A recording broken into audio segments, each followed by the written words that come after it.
So how's it going, guys? I just went for a run, catching a beautiful sunset right now, but the point of this video is to learn how to shade correctly and really make your art pop out, specifically with the eyes. I promise you don't want to miss it. It's got tons of value. I know you all can benefit from. So I'm out of breath. Sorry. Go watch it. Alright guys, so here we are. We're gonna draw this eye right here. So we're really gonna focus on creating depth, and I'm gonna show you some ways you can do that if you're drawing an eye or basically anything. But let's just go ahead and do it. Alrighty, so I usually like to start out just by drawing the outline. It's pretty standard. So I'm just gonna draw the outline, and this part can be pretty rough. You don't need to be careful, and like that's where actually a lot of people mess up is when they try and take their time and focus on the details before they actually get the general shape out, and then they get so caught up in the details that it ends up looking disproportional, and that's what makes art not appealing to look at. So just drawing this eye general shape. I mean, there is a general almond shape to most eyes, but they differ. So just go ahead and draw what you see.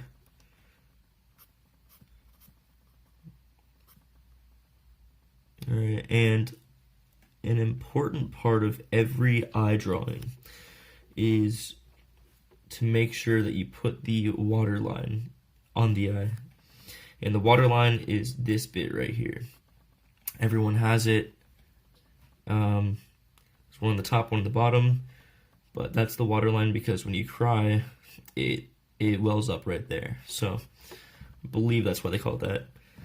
Alright, so what I usually do now is start drawing the pupil, or not the pupil, the iris.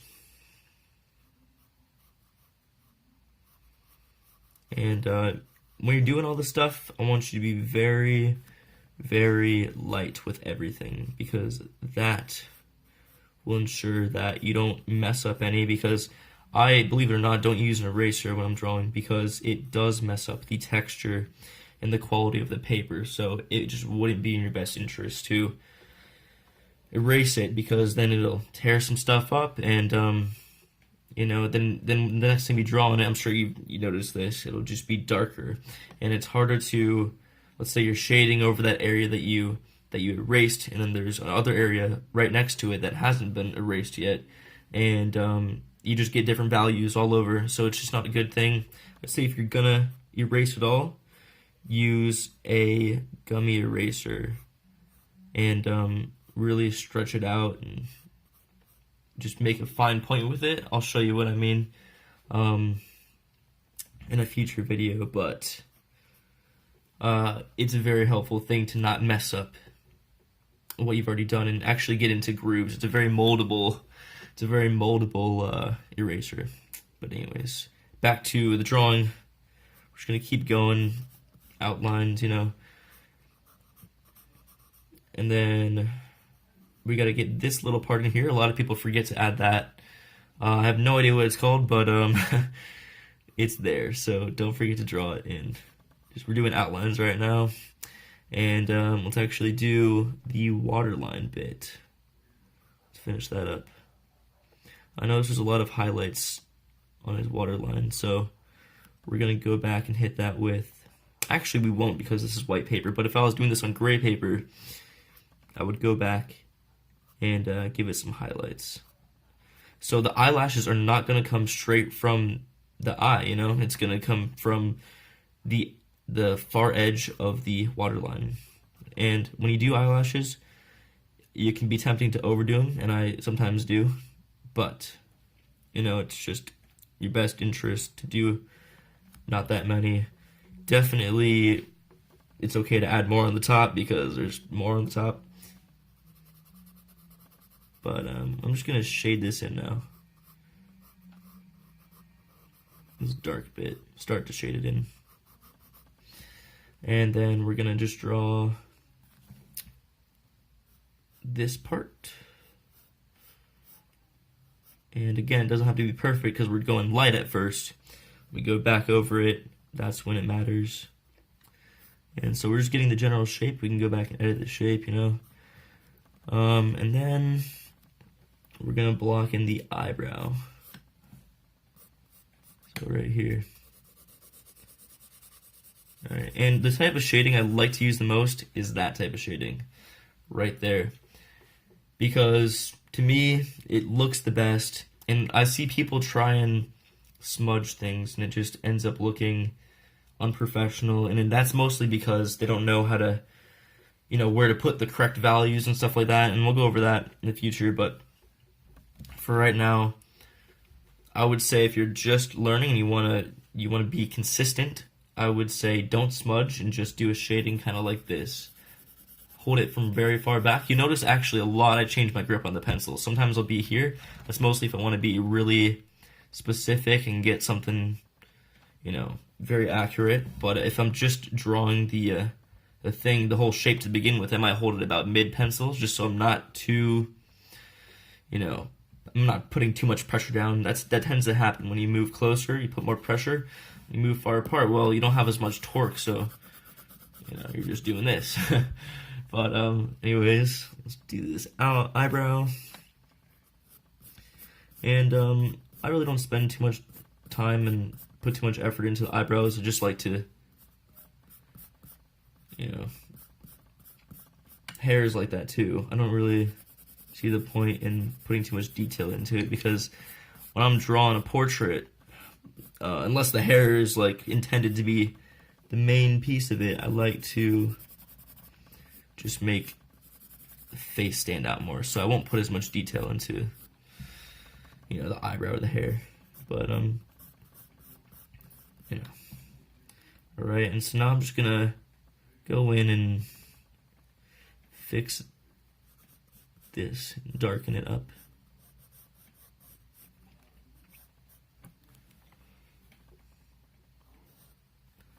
And then, as you can see right here, there's a little bit of white area, so I'm not going to shade as dark there. I'm going to start out by shading the whole thing pretty light,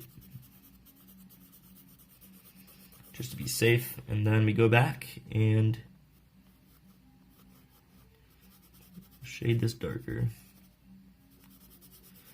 So whenever you're in doubt, it's good to just focus really hard on your subject and draw exactly what you see.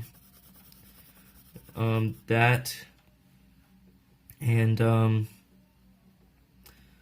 be set if you, as long as, whenever you're in doubt, that's the thing that I do. Just draw what you see. All right, and so another tip for eyelashes. People assume a lot in art.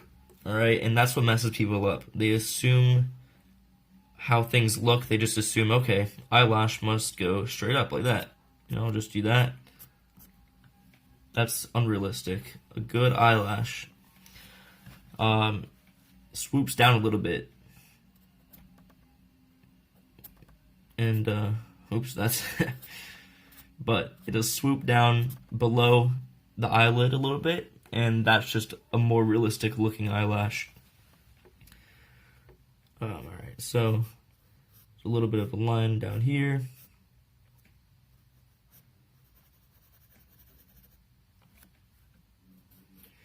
And darken up the pupil.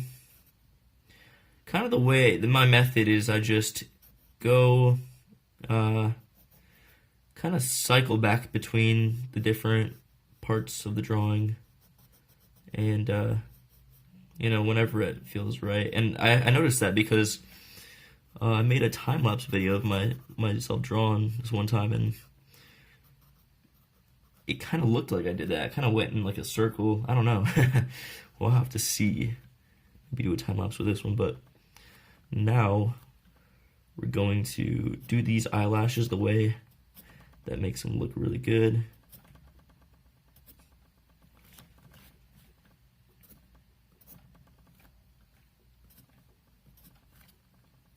when you're doing eyelashes, you want to find the pointiest part of your pencil to do it, because you don't want them looking all thick. That's not how eyelashes are. Alright, in this part we're going to leave it a little bit highlighted right at the top because that's how it is in the picture. And just like that. I'm going to go over this outline too. And always remember, you can always go darker, but going lighter is complicated because then you get the eraser problem. So I just try to not use an eraser at all and keep things pretty simple. And plus, you work on not messing up a lot. It's a real safety net, that eraser, you know. You don't want that. Right, and then this stuff over here. And I'll do that too. I'll go in the direction. It's called contour. I know it's called contour lens, but there's a specific term. Alright, and then here.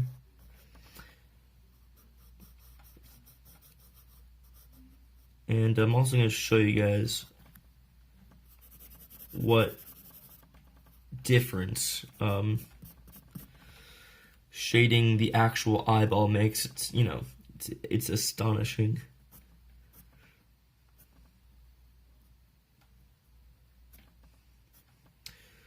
And you'll see what I mean in just a bit.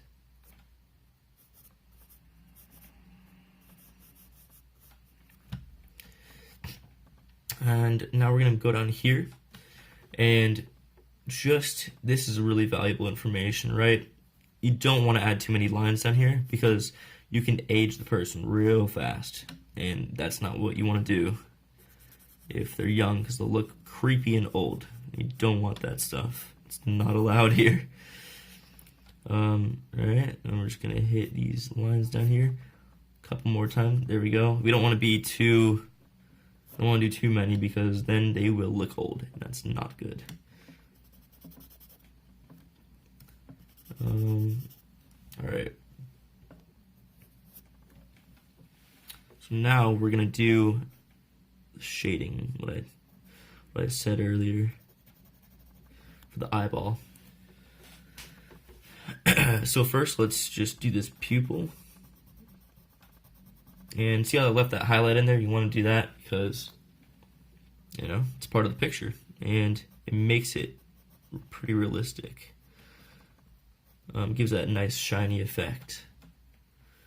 Alright, and now we're just going to fill in this with gray because it's not, we can always go darker. And there's definitely areas that we can use our artistic, creativity and artistic license to, put whatever we want in the pupil, make it, because I don't really, it's a pupil, and no one's gonna be like, oh no, it's not exactly like the drawing.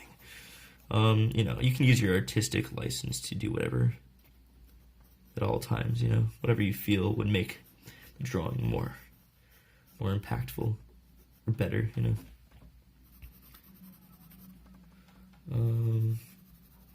Alright, and then I'm just gonna go darken this because the more I draw, the more darker these values become, the more I realize I need to go back over and darken them. Just because in the beginning, I didn't want to mess up with those.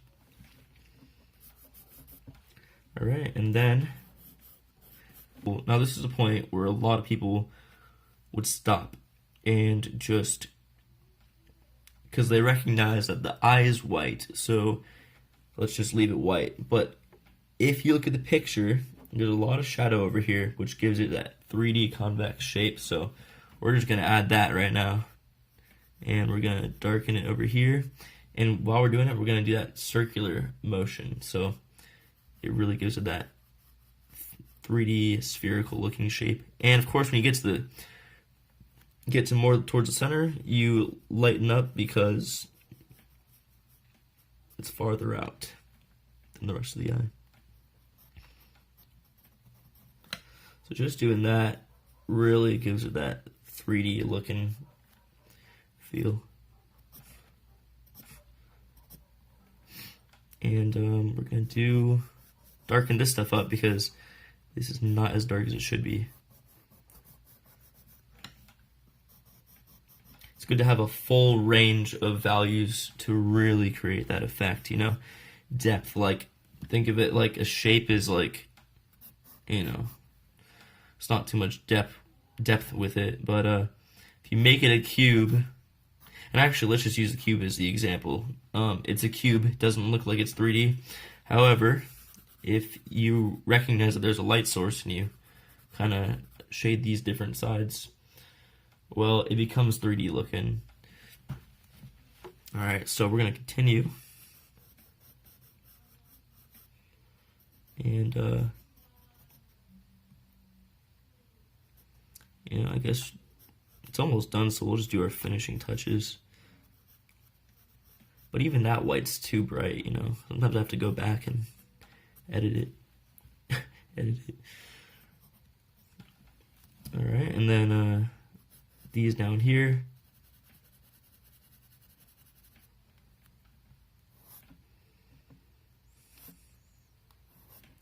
And you know, if you're giving up early, because remember, this didn't look as good as it did now. If you're about to give up, keep going, because it's like, of course it's not good. You got to keep adding to it. But of course, you can overdo things and just ruin the whole thing. So there are two extremes, and you can hit both of them. So it's just good to know when to stop, and good to know when to keep going with your art, just to keep it realistic. We're gonna lightly shade this down here. I'm not even gonna, just gonna do that, you know, very lightly, because this is gonna be the darker spot, because, you know, the bone comes out farther here. Your eye is kind of shadowed by this bone.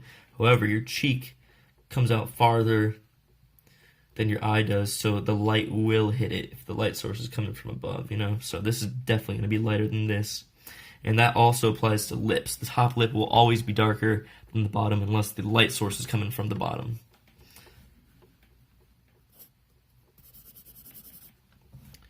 Alright, and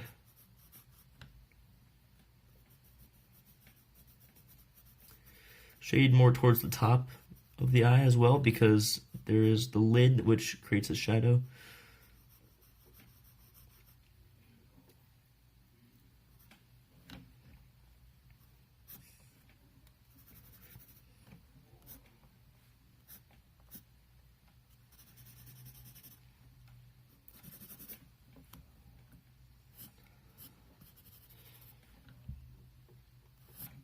So yeah, I may have gone too much with the lines, but it's okay. Because not everyone's perfect. Some freckles, you know, hit it up with some freckles. Don't make them too hard like I just did. If it's soft looking, make it soft. You can do so much with a pencil if you don't have to just make a hard line like that. Yeah, you know, whatever. But I think that should do it. Let's add some finishing touches. I've been saying that for so long. See, there we go. Alright, I don't want to overdo it. I think I'm just going to stop right around here. But, yeah, there you go. That's how you make an eye look pretty realistic. And you can do that by, the main thing would be, you have the eye like this, the shape, you want to shade this stuff so that it looks like, you know, it goes to the center, darker on the corners, and lighter as you go to the pupil, the eyeball, the eye. I don't know my anatomy. Sorry, guys. All right, so there you go. Yeah, if you liked this video, then give me a hug. I'll take hugs.